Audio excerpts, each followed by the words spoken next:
Bismillahirrahmanirrahim. Katutandike topic yaffe eyitibwa tamyizu almutaqaribi min alhurufi lafdan. Enyukuta mu nyukuta ze twasomye eza hurufu lhijaiya, enyukuta za hijaiya oba ziyite enyukuta z'Oluwarabu ezaagala okusemberegana mu njatula ng'oba toziddiŋŋanye ziyinza okubeera nga zikubuzaabuza mu njatula n'olowooza nti zifaanagana naye ng'ennyukuta zino zibeera tezifaanagana. Ennyukuta zino ze ziriwa ezaagala okufaanagana mu njatula. Mulimu ennyukuta eya zayi eyagala okufaanagana n'ennyukuta ya dhaal.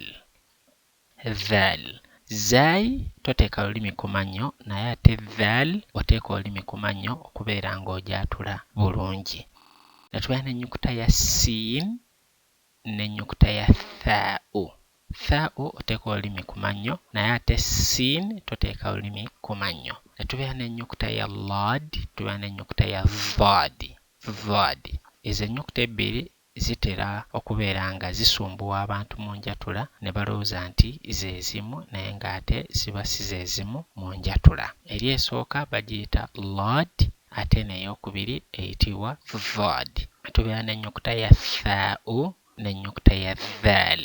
Zaagala okufaanagana mu njatula naye ate nga tezifaanagana. Eri esooka eyitibwa thaa'u ate n'eyokubiri eyitibwa dhaal. Netubeera n'ennyukuta eddako eyitibwa qaaf eyagala okufaanagana ne kaafu. Qaaf ne kaafu zaagala okufaanagana mu njatula. Omuntu ayinza okubeera nga abuzaabuzibwa naye tezirina kubeera nga zikubuzaabuza mu njatula. Netubeera n'ennyukuta eya laad n'ennyukuta ya daal.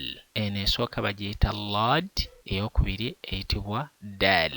Zaagala okusemberegana mu njatula naye nga tezifaanagana. Netubeera n'ennyukuta ya taa'u n'ennyukuta ya taa'u. Ennyukuta ya taa'u ne taa'u zaawukana. Netubeera n'ennyukuta ya faa'u n'ennyukuta ya thaa'u. Eno bagiyita faa'u eri bagiyita thaa'u. Faa'u eva ku mimwa wano ate thaa'u okujatula olina okuteeka olulimi ku mannyo n'ogamba thaa'u.